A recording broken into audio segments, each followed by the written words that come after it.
Hello and welcome to another episode of SoFly. It is November, and we are back recording another episode. We've got myself, Mitch. We've got Aldo. Hello, everybody. And we've got Yilma. Hi. And really excited to be chatting today with a guest all the way from the east coast of Canada. We've got Sarah Penney, who is a Cape Bretoner, originally from North Sydney, now living in Ingonish, Nova Scotia, on the world-famous Cabot Trail. Sarah's had a deep love for animals and the environment for as long as she can remember, which led her to study biology at Cape Breton University. After finishing school, Sarah spent about 5 years as a project coordinator at a small environmental nonprofit organization in Sydney, Nova Scotia. There she worked on a variety of projects, ranging from bat monitoring to river restoration. Through this work, she found her calling in conservation and ecological restoration.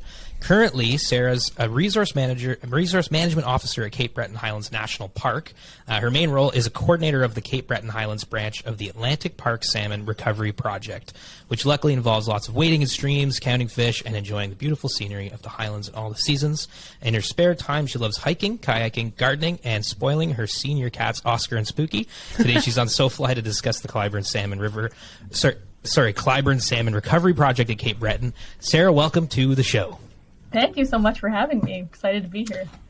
Yeah, thanks for coming on. We're really stoked to chat about this project because it was something that, I don't know about Aldo and Yilma, I've never heard of this project, but just reading the overview of it, it sounds really amazing. Yeah, I'm really excited and honored to be part of it, actually. We've been on the go for a couple of years, and I've been in it since the very beginning of the Cape Breton Highlands branch, so it's amazing. Okay, well, awesome. We're going to definitely chat about it all today. Before we get into it, how's the weather over there? It's like winter in Ontario right now, like, just came out of nowhere. Yeah, it is winter here as well. We just got our first serious-ish snowfall last night, so Yeah. It's about time.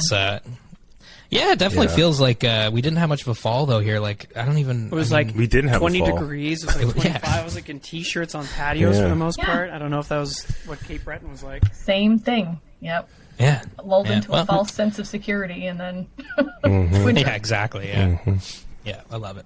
Okay, before we talk about the project and all that stuff, do you fly fish? I guess we asked this before the show. You don't fly fish, but you enjoy the outdoors. Yes. And you enjoy animals. So, like, just tell us a little bit about that. Like, when did your passion for the outdoors kind of kick off? Sure. So I feel like it was before I can even remember. Like, I think I learned how to swim by my mom just taking me to the Breton Lake and putting me in the lake. We did do swimming lessons later on, but I kind of already knew how to swim somehow. So I've been outdoors, one of those kids that would just go out, in the morning and come back, eat, and go back. And then, by the time it was getting dark, there was someone hollering out the door for me. So, since I was really little. And even though I don't fish with a fishing rod, I do fish with an electro fisher, which I'm sure we'll probably get into at some point during this conversation. But my love of fish kind of kicked in a little bit later in life. I, really enjoyed plants and, bird watching and picking up caterpillars and bringing home leeches in a bucket for my mom, which she really appreciated, was one of my favorite childhood activities. So it sort of runs the gamut from creepy crawlies all the way up to fluffy cats. I love it. I love that. Crayfish was mine. Nice. That was my equivalent. Yeah. Yes. In a bucket. Love those pinchers. Crayfish in a bucket? Yeah. Like a really small bucket that they can't really survive in, and bring it to my mom. I'm like, here, I got crayfish. She's like, oh, thanks, Yilma. This was last year. Oh, Yilma loves those outdoors. I will say, I also used to pick caterpillars up in the backyard too. It was sort of weird obsession with caterpillars. So you're born, raised Cape Breton? Yes, that's right. Awesome. Lived away for a few years. That's sort of a rite of passage for a lot of East Coasters. But I've been in Cape Breton most of my life. North Sydney, is that like where is that exact? Like, it must be a pretty wild, rural kind of place, eh? Like North Sydney. North Sydney's pretty urban. It's the pathway to the Newfoundland Ferry. Ingonish, on the other hand, a little bit more rural. Kind of out there. It's right on the border of the national park. Pretty small community, a little bit bigger in the summertime when the seasonal folks are around, but in the winter there's a pizza place that's open like 12 hours a week. But you know what? As long as you don't mind like that, you don't need to be out shopping, whatever people do. If you'd like to be outdoors, hiking and fishing and looking at moose and things, it's perfect. Yeah, hell yeah. So for me, it's exactly. great. On the Cabot Trail, too. Dang. If you want to shop, go to Halifax, you know? Exactly. Yeah, there you go. Yeah, exactly. For those who might not know, what is Cape Breton? Where is Cape Breton? You know, what? Admittedly, none of well, I've never been there. Have you guys been there, Cape Breton? I thought North Sydney was rural. I don't know. So I haven't been. I need to go. I want to go to the Cabot Trail. It's like on the list. Yes. You know, we all need to be better Canadians at traveling for sure. But for maybe those who we have a lot of American listeners, what's Cape Breton? What makes it so special? Oh, geez, what is Cape Breton? What a question. Okay, so Nova Scotia. If you think of Nova Scotia as sort of the lobster's arm, Cape Breton is the pinchy part, right on the end, sort of on the northern, the northern part of the province. No, the pinchy part. Good analogy. Or a crayfish, if you're young. Or a crayfish, Crayfish, So it is a series of islands with the Bredor Lakes in the center, and this is not truly a lake. It's sort of a 2/3 salt body of water, which is very unique and interesting. It's a UNESCO Man in the Biosphere World Heritage Site. Very and cool. Cape Breton Highlands National Park, where I work, is at the northern end of Cape Breton. So it's kind of, if you think that where your listeners can't see this, but those on YouTube will be able to see. If you hold your hand up in kind of an L shape, where your fingers are, that whole top part of the island is where the park is. So it's northern part of the province, northern part of the island of Cape Breton, and it's also, as the name would imply, highlands.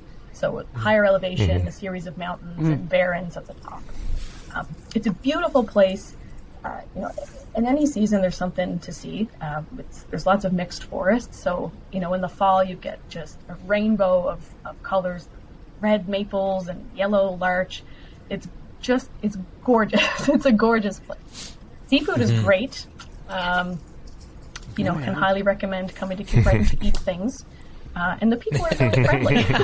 So everybody says that. We're every Cape Breton you meet your new best friend pretty quick. So the East Coast has a good rep. Like everything that, like all the cliches about it are all great. Nice people, good food, beautiful scenery. Like it's awesome. Sounds great. Yeah, our pals Scott and Kate Sheeran, like nicest people.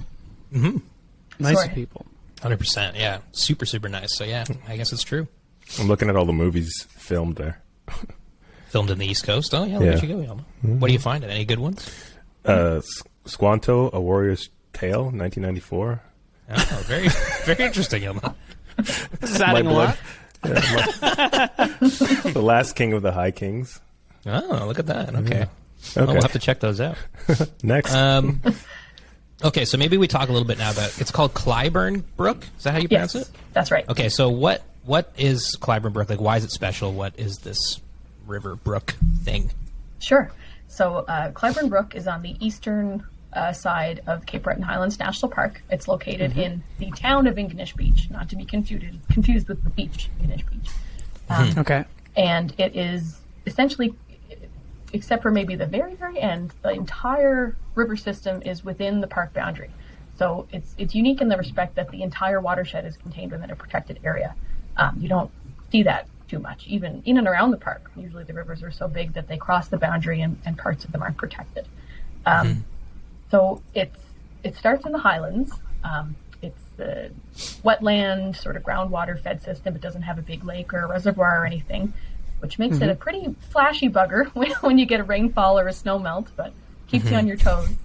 And it used to, back in the day, have a very abundant population of Atlantic salmon. Okay. So we're talking a commercial fishery offshore. People, if you talk to people who used to live around the brook, people don't anymore because it's now in the park. But once upon a time, there were farms and homesteads all around. And people whose ancestors lived there say that you could practically walk down to the brook and pick up a salmon with your hands. Like it would just turn black the next morning time. Oh, wow. Yeah, I know. I would love to see that. Yeah. It's not like that anymore, unfortunately. Right. The numbers have really declined. Yeah. As the name suggests, it's a brook, so I can't imagine it's very wide. So when it was thriving, it must have been pretty cool to see salmon in such a small water body.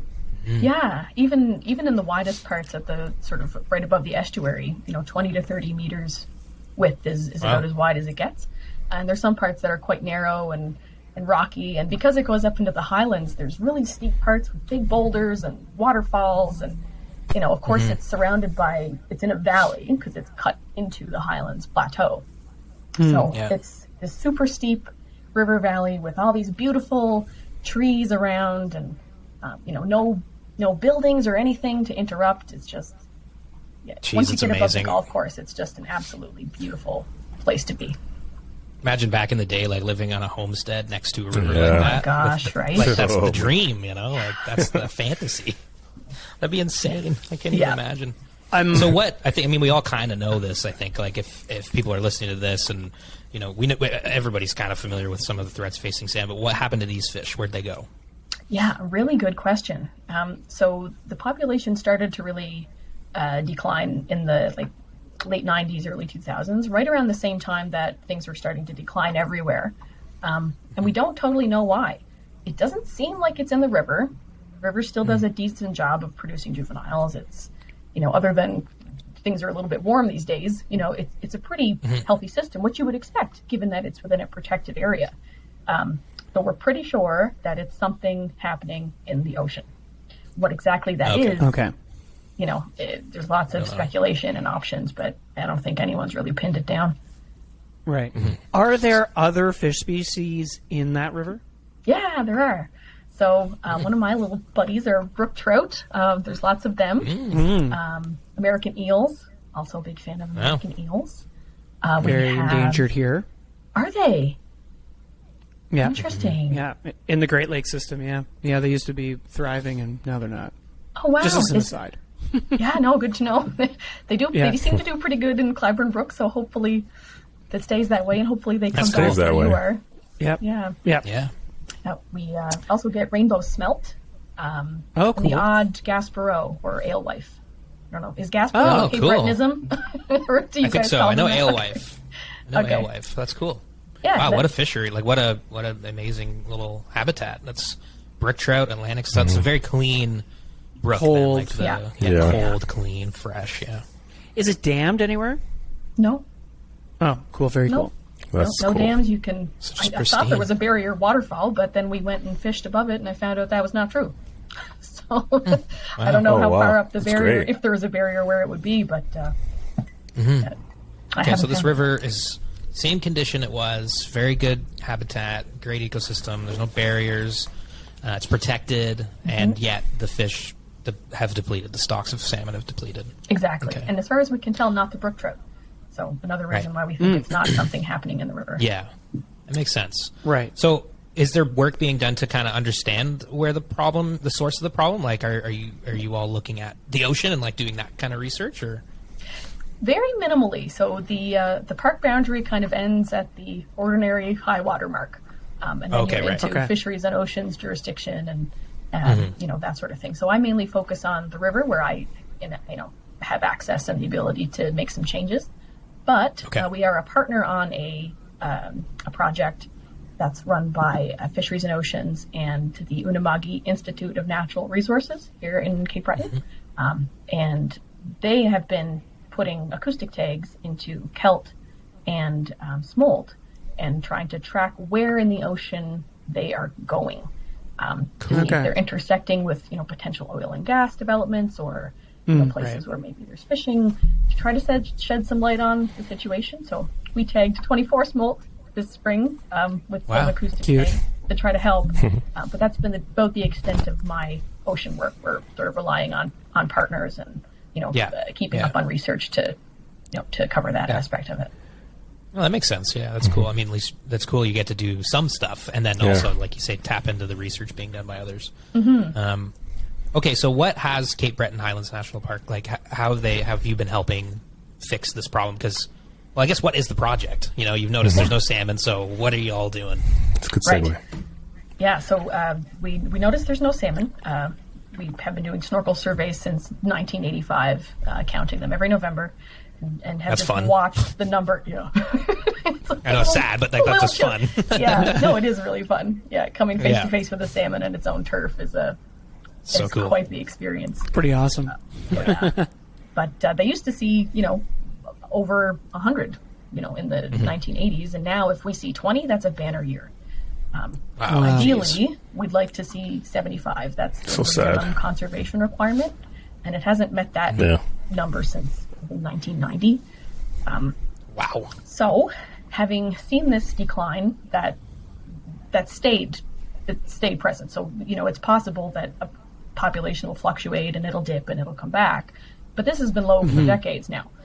Given that, and given our obligation as Parks Canada to try to protect and preserve ecosystems for future generations, it seemed incumbent on us to take some kind of action.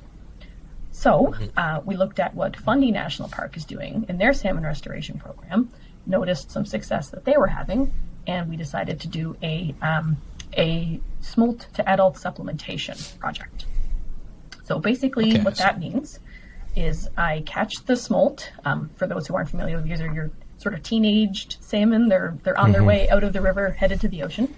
I catch them and take them to the Dalhousie Aquatron lab in Halifax, and they're raised there in captivity from the smolt stage to maturity, to their adult stage. So then we can release them back into the river and give them a chance to spawn. So basically we're skipping the ocean part of their life cycle, where they seem to be having that heavy mortality, and they go to the ocean and don't come back. So if we avoid that, then maybe they'll have a chance to spawn. Then it'll increase the number of juveniles that are in the river, that will then grow up to be adults and carry that cycle on in the future. Right. That's sort of the backbone. And are they not making it in that juvenile stage because of just natural element, like things that are happening based on the environment, or like why prevent something that should be happening naturally, doing it a different way? Just so that I understand, because totally, it's a good question. We think pretty hard about intervening in the life cycle of an animal before we take any action like that. For sure. And the reason that we just chose this model is a couple of reasons. So firstly, it seems like the ocean is where the problem is. So, any population has some degree of mortality, and they used to be able to go to the ocean and come back, but they aren't doing that anymore. We have reason to believe that the issue isn't in the river, so we don't want to, take them out of the river any earlier than we have to. We found from the work that Fundy National Park has been doing that the longer the fish stay in the river and the more exposure they have to natural conditions early in their life cycle, the more fit they are for survival later on. So that's why I say rather than taking them out as a fry or a par, we're waiting until they are themselves leaving the river before we start to intervene, and just taking out that piece that really seems to be the issue for them, and then sending them right back into their natural cycle, as soon as we can. Remove the ocean. So when is this the first year doing that? No, we're into year 4 of the project. So we took year 4, okay. Yeah, we took the first ones in 2019. Wow. Okay, so have you seen? Is it too early to see results or any kind of bump from it, or? Well, I'm hoping it's a 5-year project, so it's a little bit of a time-bound sort of trial situation. Yeah. So far, we have seen that when we did let me back up here. The ultimate result that I would really like to see is that this population sustains itself without, necessarily any extra help. So that would mean that the fish go through their entire life cycle, they go to the ocean, they come back in numbers that are above that minimum 75 threshold, if that continues to be the right number. So the intermediate steps to get there are that we first need to take the fish from captivity, put them in the river, and they live. That seems good. Right. So we've released 80 fish roughly this year, and they settled in nicely. They were hanging out with the fish that came back from the ocean. Seems good. Great first step. Cool. So they didn't get too used to the being in confinement. And I don't think so. They're cool with the river. They're not like, we missed the hotel. They're like, this is great. No, exactly. They move through the system and find buddies. It all seems good. Then what I need them to do is successfully spawn and produce some juveniles, some fry, par, all of that. I'm really hoping that the fish that we released in 2021, that I'll be able to see some offspring from them this year or next year as fry or par. And then the fish that I released this year, I'd really like to see their juveniles next year and the year after as fry and par. So it does take a little bit of time to cycle through. And, for sure. Even, That makes sense. Yeah. Are the fish that you reintroduce also acoustic tagged? This is going to be a two-part question. Are they acoustic tagged, and do they go back to the, like, you know, if it, presuming they don't, you know, die after they spawn, do they go back to the ocean and have you, or is it too close to, like, too soon to tell that they're going to come back? No, great question. So they aren't acoustic tagged, but they are pit tagged. So this is something about, you know, the size of a grain of rice, and it's just in their dorsal, just beside their dorsal fin. And it doesn't communicate with buoys or do anything like that, but if I scan it with my pit tag reader, then I can tell Bob from Sally, basically. It gives each fish an individual code. Cool. Okay. So we can see who's who, track their growth over time, that kind of business. Yeah. You could have friends. Yeah. Exactly. But it doesn't tell me their location. So I don't at this point know when they go back to the ocean, if they do, and then if they go to the ocean, do they come back? I have an antenna that I'm hoping to set up next year that if they just swim over it, it'll ping on their little tag, and then I'll be able that's a cool idea. tell how people are moving around the river. But as of right now, that's still a mystery. Interesting. Yeah, very cool.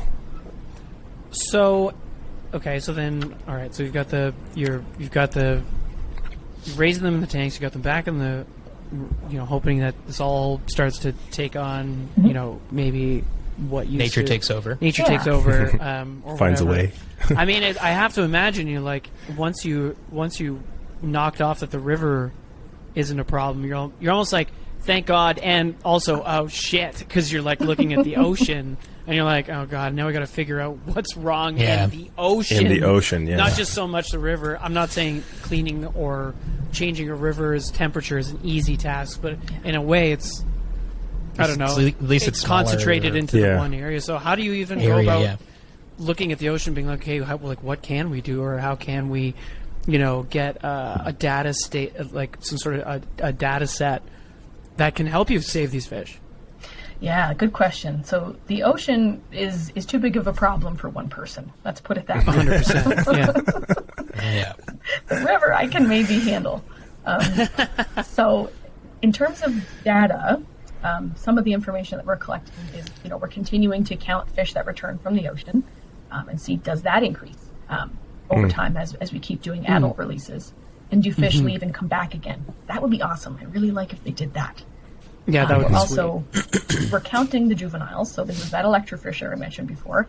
We go out and we fish a certain area, capture as many of the baby fish as we can, count them, and see, does that increase over time? We're also collecting samples of their caudal fin, like their little tail fin. It grows back. They'll be fine. I heard about that. Like clipping the tip or whatever. Yeah, exactly. What's his face? One of our last guests did the same thing. Andrew. Andrew. Yeah. It's always the next question somebody asks. Like, do they miss their tail forever? They're going to be okay. Grows back. Yeah. But from that sample, we can do some genetic analysis, and we can actually establish, you know, who's their daddy. You know, are these the offspring of the fish that we released, and prove that they're, you know, that they're reproducing successfully, and that any increase in juveniles we see is a result of our program. And finally, we're counting the smolt that are leaving the river, whether we capture them and take them to captivity or not. So we'll be seeing, looking for an increase there. And to your question about the river, so I did lots of stream restoration work when I was at ACAP Cape Breton. That's the little environmental nonprofit that I worked at. So, you know, river restoration has a special place in my heart, and I've been trying to weasel my way into that since I started this project in 2019.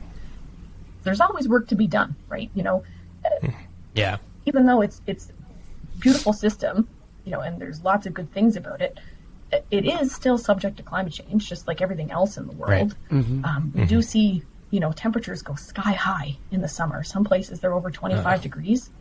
And that is not a happy place for, temperature sensitive fish like brook trout and Atlantic salmon. So, yeah, exactly. What exactly we can do about that? I don't have a restoration plan or anything, but would I love to put in a digger log and try to make a nice deep pool? Yes, I would.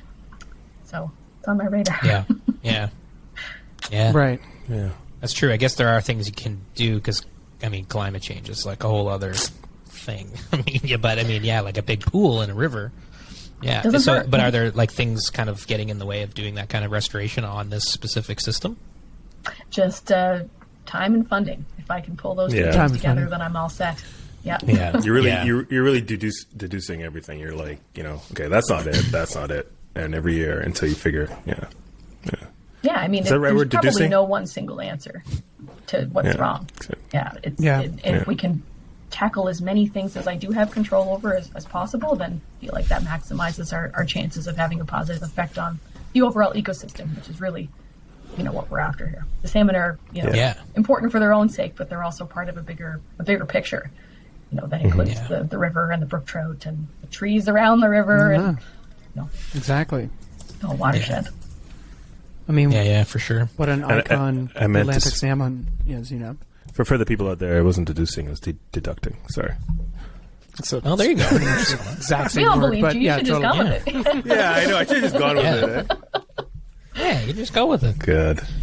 So next year you're going to start seeing or hoping to see results, because he says 5-year project, right? Or is it that kind of thing? Yeah, that's right. Okay, and cool. it could go longer. We'll just, we've got some encouraging signs ahead of us, I hope. That'll, give us a reason to keep working on this. Well, how do you feel about it? How do you feel, like, in your heart? Like, do you think it's going to be positive? I really think so.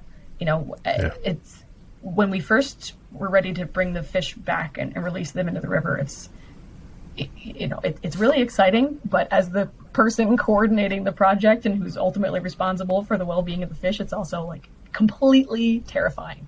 It's like, are they going to be okay? Are they going to have any clue what to do? What happens if I put them in the river and they just have absolutely they forget how to be fish. But they didn't do that. They, for a minute, we have some great underwater video of them entering down. We put them down a fish slide this year. So, plunk, and then they kind of look around a little bit like, it's like, whoa. Let's get their bearings again. But then this water's moving. I don't know about this. I think they really liked it. I don't know. Why not? When you spend your whole life in a place and then you leave for a year for university or something and you come back, or even if you're gone longer, like some things are kind of unfamiliar and you have to relearn a few things, but you never really forget home, right? So I feel like it's like that for them. It's ingrained in them. It's kind of amazing, Atlantic salmon, like how they just know. But I like that. Well, hopefully things do work out. Is the salmon what are the salmon returns in the rest of Cape Breton like? Is it sort of the same story everywhere? It's definitely not as abundant as it used to be pretty much everywhere. Yeah. Other rivers in the park have seen declines. There are other organizations doing monitoring elsewhere on the island. And depending on the year, they either meet their conservation requirement just barely, or they miss it by a few fish. No one has incredible abundance and, catch and retain fishing for, everyone, no limits or anything like that. Everybody's kind of, except for food, social, and ceremonial fishing, everything's just catch and release, right? There's not enough fish for everybody to just take home recreationally, unfortunately. So it's... oh, for sure, yeah. Yeah, at the very least, that's good that's happening, What do you think... Oh, 2 questions. One... What do you think is causing? You mentioned it's probably not any one thing, but what do you think is causing these salmon problems in the ocean? Do you have any? Do you want to just take a hot take on it? Throw yourself out there. A non-scientific hot take, or scientific, whatever. I don't want to get you in trouble or anything, but no, that's all right. I wish I had a really informed opinion to offer you. Yeah. Right? It's climate change is always the easiest thing to point to because it affects everywhere. And we did have a transatlantic simultaneous decline. So it would seem like it can't be something as simple as, well, this river got too hot and therefore all the salmon died everywhere. It's got to be something a little bit bigger, like a climate change. But what thing happened? Did an ocean current change? Did a prey species that was supposed to be in location A is now in location B because they're trying to avoid something that changed in the ocean? Like, I really don't know. I didn't even think of that. Yeah, I never even thought about their other food. Fish like going to different places because their habitats are getting messed up. So then they go and then they eat all the salmon. Like, I think about that. That's true. Like, jeez, I guess there are so many different. And in my head, I was like, oh, it's commercial overfishing, but it ain't that, right? Well, that can't possibly probably help. not documented fishing. There is fishing in the world that's not so documented. That might be part of it, but I don't know. Yeah. Yeah, that's a good point too. I mean, there's just once you get to the ocean, there's so many things stacked against you as an animal. It's kind of insane. Like, and to your point, when you're just listing a few things, I'm like, oh my god, and that doesn't even cover it. That's not a comprehensive list of all the myriad things that it could possibly be. Right. So this is why I stay in the river, away from the terrifying ocean filled with unknown problems. Unknown problems and also politics. Do what you can at the river and try to help those fish at least. Yeah, that makes sense. Have any, like you've mentioned, I think it was the Fundy, doing the same type of programming. How far along into their project are they? So Fundy, same thing, 4 years. No, they've been going on a long time. So we started the 5-year project that I'm in is a regional scale project. So it involves Cape Breton Highlands and Fundy and Grosmorn and Kujibouak and Terra Nova National Parks. And everyone is doing a salmon program. Yeah, right? Mm-hmm. It looks a little different depending on which park you're in and exactly what the problem is. So for example, Kujibouak is doing more of egg incubating, not so much of the smolt to adult work. But Fundy, I don't know what happened to them, but they got hit really hard when the initial salmon decline happened, back in the 90s. Okay. So if our population is almost extirpated, they were essentially gone. They were down to a live gene bank, and this is fish that are just raised continually in captivity just to keep the species alive, because the river just wasn't, and the Interbay Fundy just wasn't. That's what they got to. They got to that point where they had to rely on the fish in the stock to kind of not farm, but exactly. Well, I can't remember what you called it, but yeah. That's crazy. Yeah, but the live gene bank, a fancy word for live gene bank. Nice. Fish in a tank. Yeah, the fish bank. Yeah.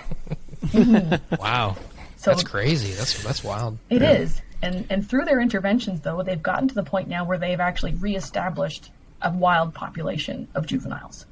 So, I mean, they've had a bit of a circuitous route. They've had to do fry releases and par releases, and now they're into the smolt to adult work.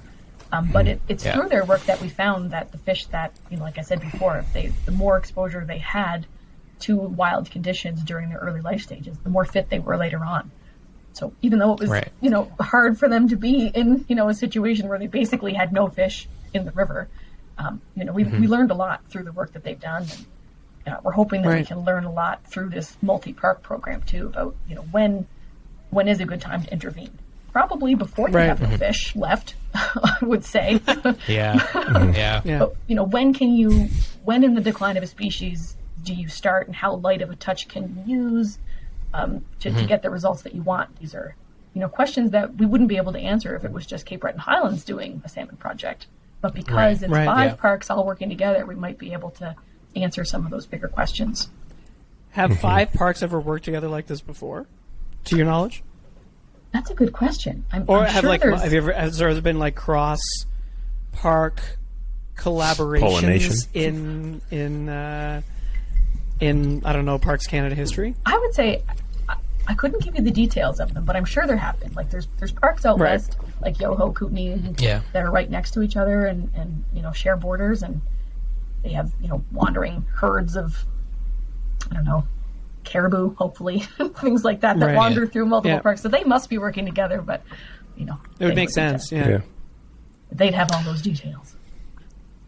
Yeah, yeah. That's cool. I mean, like all the organizations kind of working together to try to fix this. You know, I mean, it makes sense. Common interest. Yeah. Well, the fish don't know we one have question- borders, right? Like, we made those borders Yeah, exactly. up. Yeah, they don't know. Yeah, they don't know. Yeah, exactly. They're just out there swimming. Yeah. One question I had from earlier that I forgot to ask was, you mentioned the bear. Just again for the brook, you mentioned the minimum was 75 fish. Why 75? Why that number? Yeah, so that is a number that we get from a calculation done by DFO in I think 1992-ish.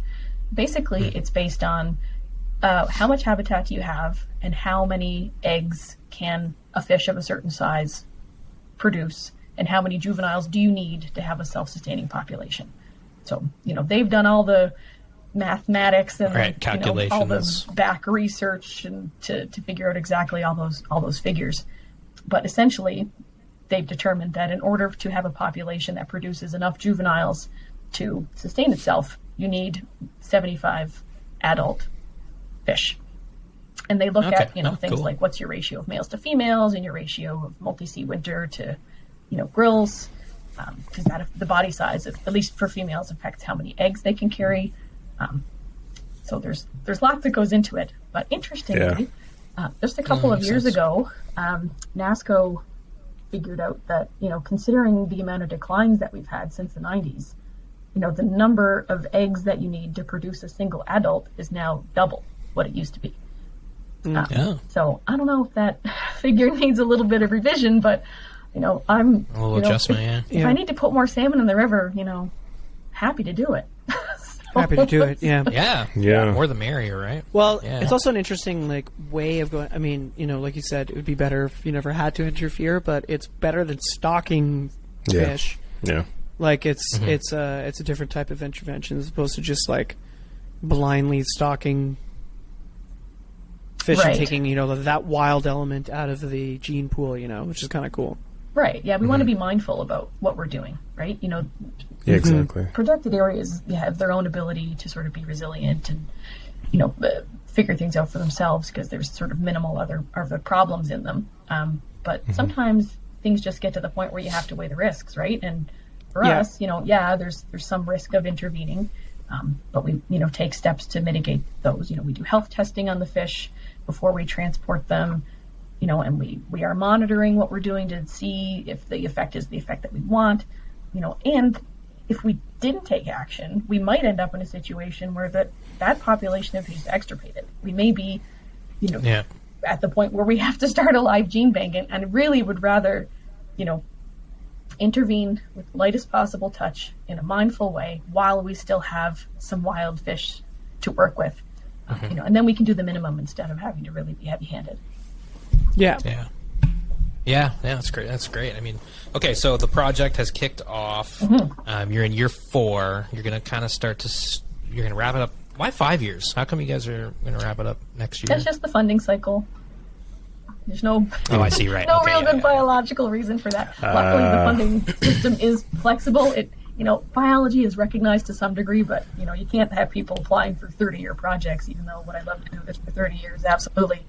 But So this might. Yeah, and it seems like it's a hard thing to. seems like one of the things that could use a 30-year Yeah. grant, like Let's this type hope. of stuff.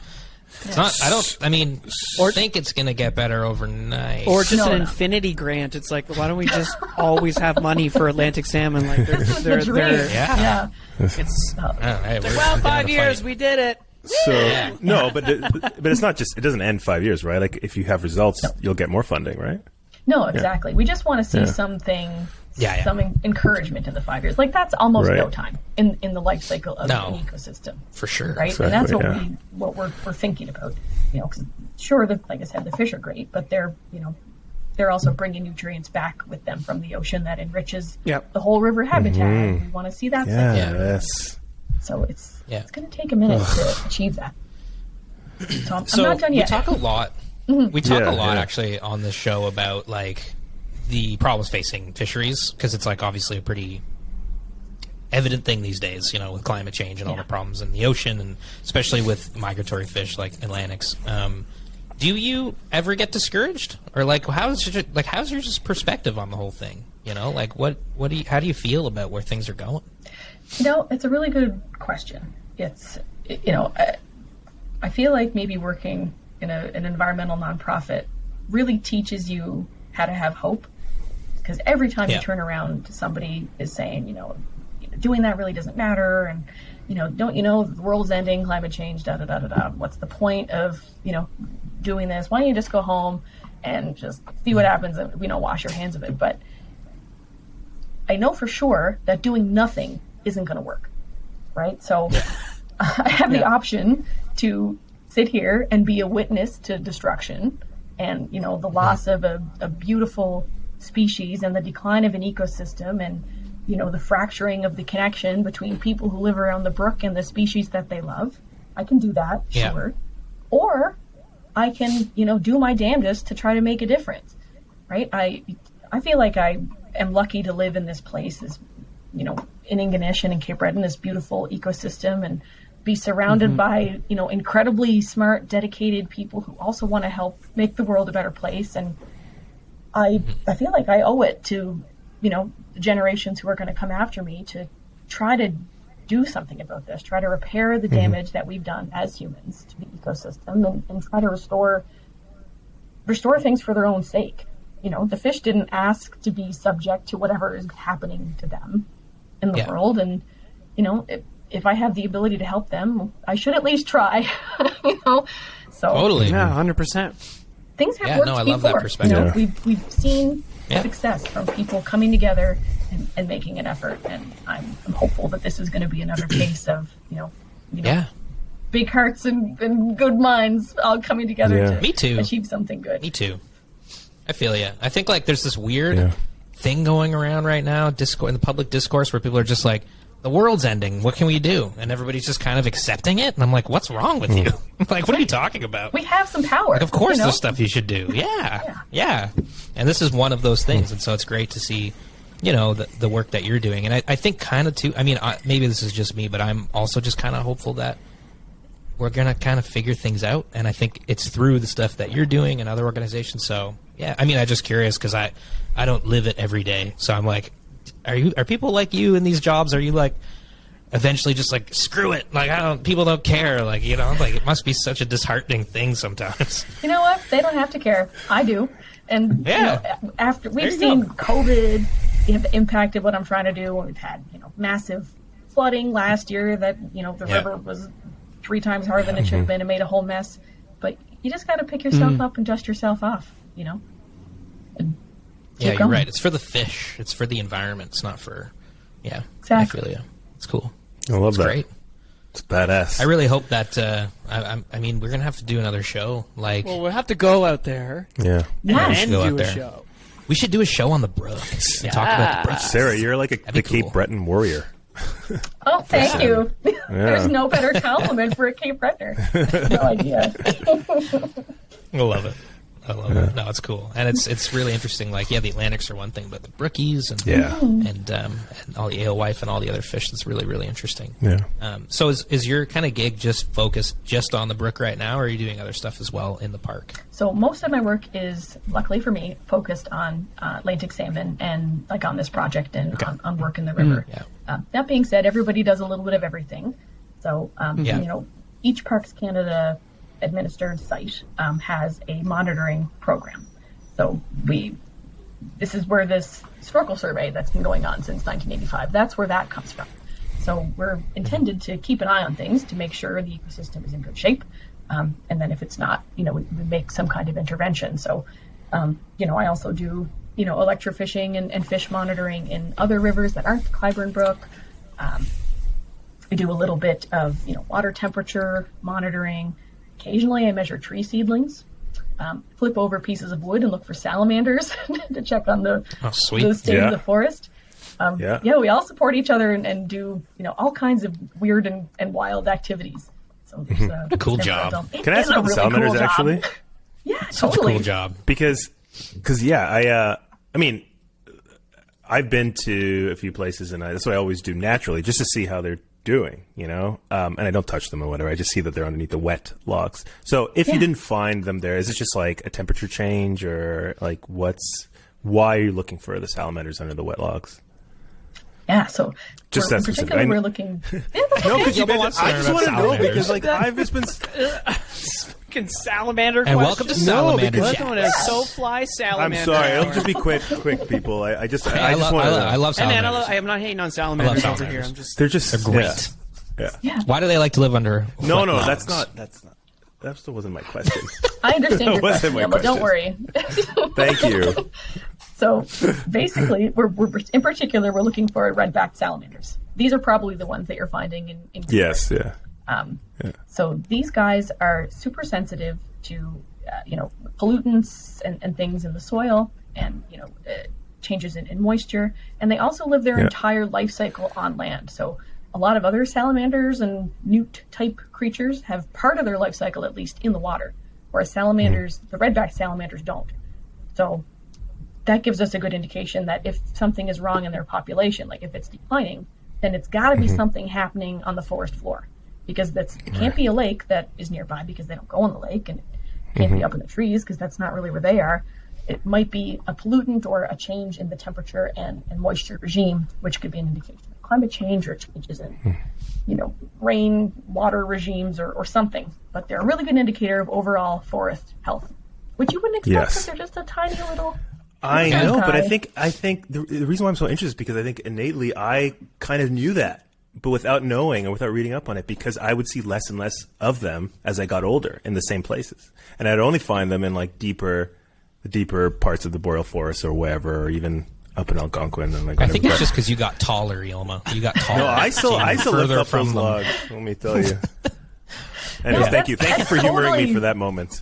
No, not at all. It totally is applicable, in fact, because, your observations as a person who's just out in the world about salamanders. Citizen scientist. Exactly, citizen science. There you go. The people who are out on the river, whether they're just walking around, looking around, or they're angling and catching the fish, they are a hugely important source of information and data about fish populations. And that's one of the reasons it's such a shame that we don't have salmon angling on the river anymore, because we've lost that. That was my next question. That was my next question. Yeah.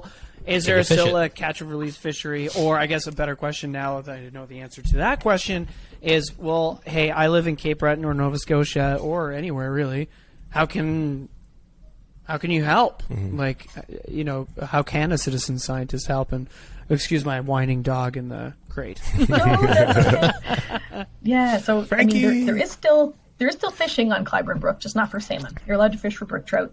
okay. But it's fly fishing only. Barbless or pinched barb, single hook. Right on. Lots of rules. But rightfully so.